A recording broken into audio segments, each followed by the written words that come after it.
करती हूँ आप सब खैर आफियत से होंगे। This is me Umme ऐमान। Student, आज की इस वीडियो में हम अपने 5 किंगडम क्लासिफिकेशन को डिस्कस करेंगे। चैप्टर नंबर 3 बायोडाइवर्सिटी कंटिन्यू है, जिसमें हमने मुख्तलिफ टॉपिक को डिस्कस किया। तो आज जिस टॉपिक को हम डिस्कस करेंगे वो बहुत ही इंपॉर्टेंट है रिगार्डिंग योर एग्जाम।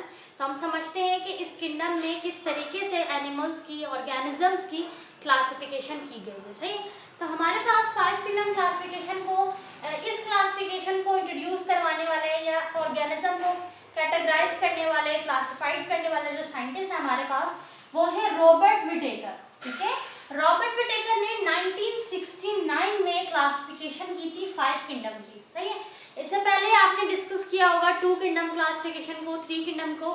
ठीक है, वो इतना इंपॉर्टेंट नहीं है आपके एग्जाम के लिए, वो सिर्फ एमसीक्यूज के लिए इंपॉर्टेंट है। तो इंशाल्लाह किसी वीडियो में हमसे भी डिस्कस कर लेंगे। आपके एग्जाम्स के लिए जो टॉपिक इंपॉर्टेंट है, जो किंगडम इंपॉर्टेंट है, वो 5 किंगडम क्लासिफिकेशन है। अच्छा, इस किंगडम को बनाने का क्या मकसद था? तो यहाँ पर हमारे पास लिखा है classified the organism into 5 kingdom, कि सबसे पहले इन्होंने 5 किंगडम में ऑर्गेनिज्म को क्लासिफाई किया। ठीक है, this kingdom is clearly categorize. अब ये जो किंगडम था ये बिल्कुल क्लियरली क्या कर रहा था, कैटेगराइज कर रहा था किसको, फंजाई को, इनटू सेपरेट किंगडम। तो इस किंगडम के बनाने का मकसद क्या था, फंजाई की सेपरेशन थी।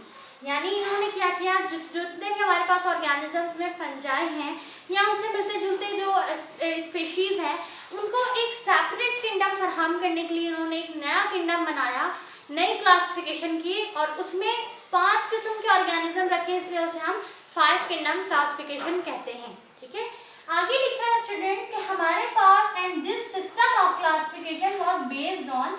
अब हमारा ये जो क्लासिफिकेशन का सिस्टम था जो रॉबर्ट विटेकर ने बनाया था, इस सिस्टम की, इस क्लासिफिकेशन की जो उन्होंने बेस रखी थी वो 2 चीजों पर रखी थी।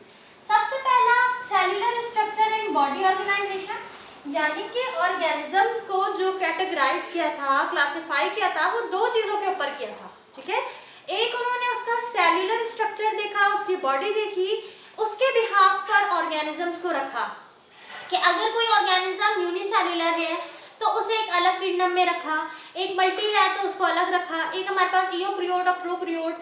ठीक है, इस तरीके से उन्होंने क्या किया, ऑर्गेनिज्म को रखा। और दूसरी चीज क्या है हमारे पास, mode of nutrition. Mode of nutrition यानी कि जो हमारे पास हेटरोट्रॉफिक ऑर्गेनिज्म उनको एक तरफ, जो ऑटोट्रॉफिक है उनको एक तरफ। ठीक है, अब ये क्या होते हैं, वो तमाम ऑर्गेनिज्म जो अपना खाना खुद प्रिपेयर करते हैं, जैसे प्लांट अपना खाना खुद प्रिपेयर करते हैं, वो किसी पर डिपेंड नहीं करते। ठीक है, कि कोई उन्हें कोई खाना ला के दे दे, कोई शिकार नहीं।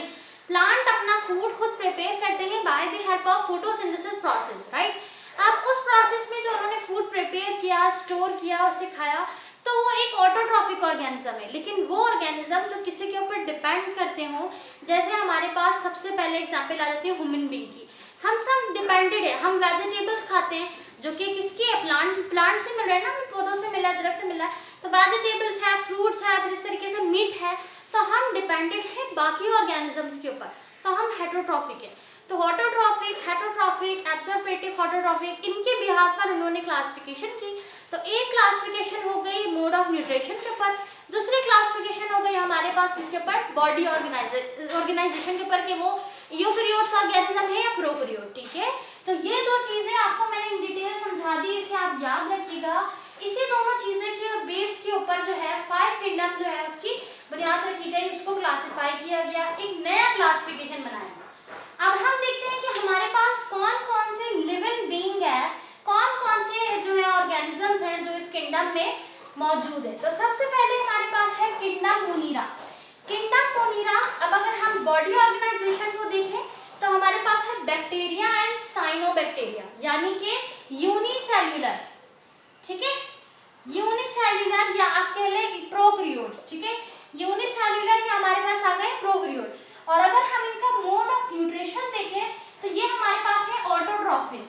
क्यों? क्योंकि ये फोटोसिंथेसिस या फिर एब्सॉर्प्शन जो प्रोसेस है वो कर रहे हैं। ठीक है, तो फोटोसिंथेसिस कर रहे हैं, ऑटोट्रॉफिक है, और इनका बॉडी ऑर्गेनाइजेशन क्या है, ये बैक्टीरिया या साइनोबैक्टीरिया। अब अगर हम दूसरे किंगडम की बात करें तो वह है किंगडम प्रोटिस्टा। ठीक है, किंगडम प्रोटिस्टा में हमारे पास किस तरीके के स्पेशी होती है, उनकी बॉडी ऑर्गेनाइजेशन क्या है, तो लिखा है माइक्रोअल्गा, यानी कि यहाँ पर भी हमारे पास यूनिसेल्युलर है। ठीक है, माइक्रो स्पेशीज है। हम इनका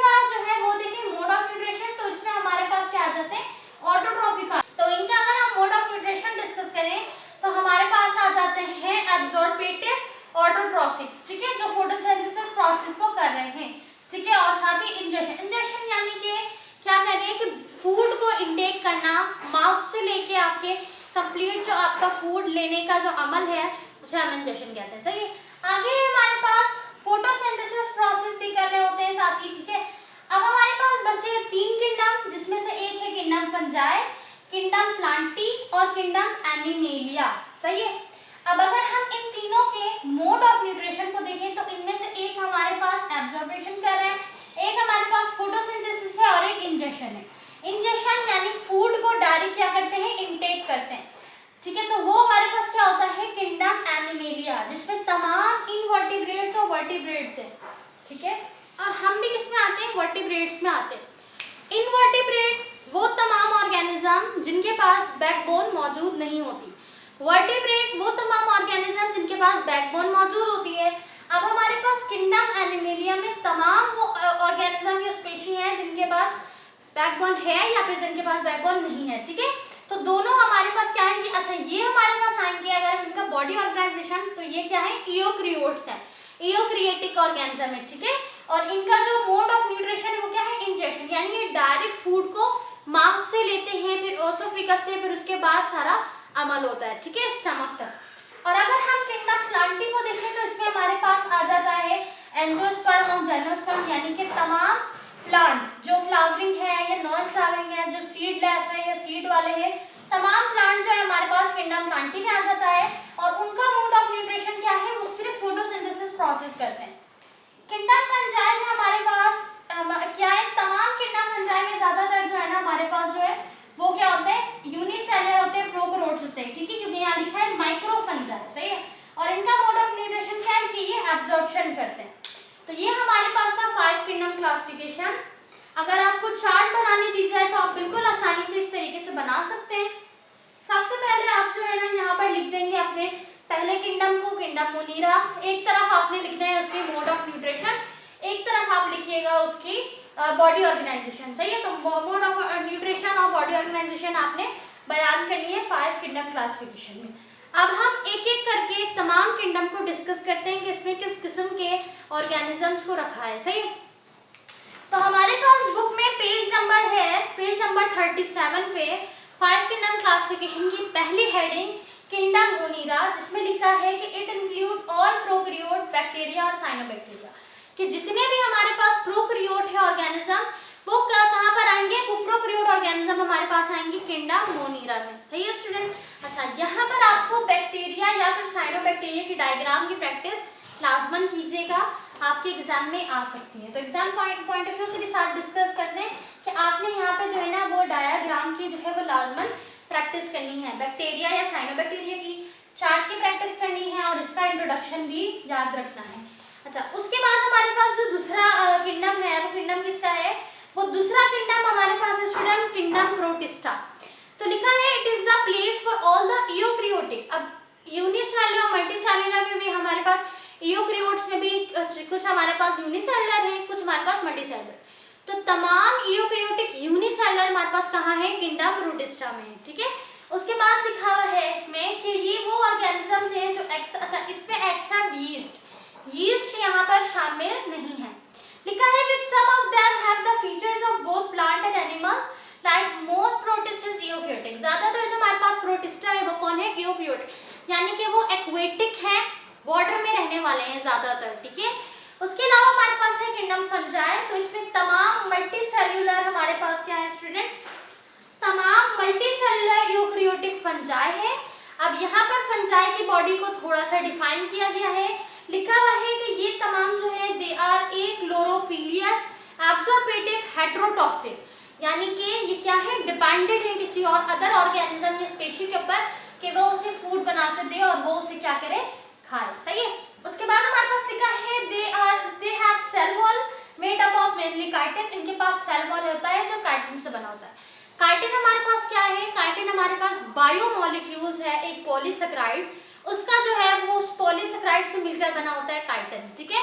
तो उसी काइटिन की इनकी जो सेल वॉल होती है, यानी अगर इनका सेल हम देखें तो उस सेल के बाहर एक लेयर होती है, प्रोटेक्टिव लेयर, जिसे हम सेल वॉल कहते हैं, जो कि ज्यादातर प्लांट में होती है, लेकिन इन बैक्टीरियल सेल में भी होती है, इन फंजाई सेल में भी होती है। तो जो फंजाई के सेल में सेल वॉल होती है वो किससे बनी होती है, काइटिन से बनी हुई होती है, ठीक है स्टूडेंट। अच्छा, उसके बाद इनकी बॉडी स्ट्रक्चर में लिखा है कि इनके पास जो बॉडी है उसे हम माइसीलियम कहते हैं, जो कि एक थ्रेड लाइक स्ट्रक्चर से मिलकर बना है जिसका नाम है हाइपी। तो हाइपी किसका नाम है? हाइपी नाम है थ्रेड लाइक स्ट्रक्चर का, ठीक है। और वो थ्रेड लाइक स्ट्रक्चर किसको बना रहा है? इनकी बॉडी को, और इनकी बॉडी को हम माइसीलियम कहते हैं। तो अक्सर स्टूडेंट से डेफिनेशन पूछी जाती है माइसीलियम और हाइपी की, तो आपने आगे पीछे नहीं करना है, आपने याद रखना है कि माइसीलियम फंजाई की बॉडी को कहते हैं, और उसे बनाने का जो थ्रेड लाइक स्ट्रक्चर इस्तेमाल हुआ है उस थ्रेड लाइक स्ट्रक्चर को हम हाइपी कहते हैं, ठीक है। अच्छा, उसके बाद हमारे पास लिखा हुआ है kingdom Plantae. It include all multicellular eukaryotic photosynthetic plants, तमाम ऑर्गेनिज्म यानी तमाम वो हमारे पास यूकैरियोटिक मल्टीसेलुलर प्लांट जो होते हैं वो किंगडम प्लांटी में एग्जिस्ट होते हैं, ठीक है, जिनके पास सेल वॉल मौजूद है और उनकी सेल वॉल सेल्यूलोज से बनी है। तो ये बात तो आपको पता है कि प्लांट की जो बॉडी में सेल वॉल है वो सेल्यूलोज से मिलकर बनी है, ठीक है स्टूडेंट। अच्छा, आगे लिखा हुआ है कौन कौन से, जिसमें आप एग्जाम्पल में लिख सकते हैं एंजियोस्पर्म, जिम्नोस्पर्म। उसके बाद है kingdom Animalia. All animals are multicellular eukaryotic. Eukaryotic हमारे पास जो एनिमल है ये तमाम क्या है? यूकैरियोट्स हैं, साथ ही साथ हेटेरोट्रॉफिक है, क्योंकि ये अपना खाना जो है वो खुद नहीं बना रहे, जबकि प्लांट जो है ना वो मल्टीसेलुलर यूकैरियोट है लेकिन वो ऑटोट्रॉफिक है, ठीक है। अच्छा, आगे लिखा हुआ है ये हमारे पास ingestive heterotrophic without cell wall. Plant के सेल में, एनिमल के सेल में सेल वॉल नहीं होता, ठीक है। It include all vertebrates and invertebrate except protozoa, सही है।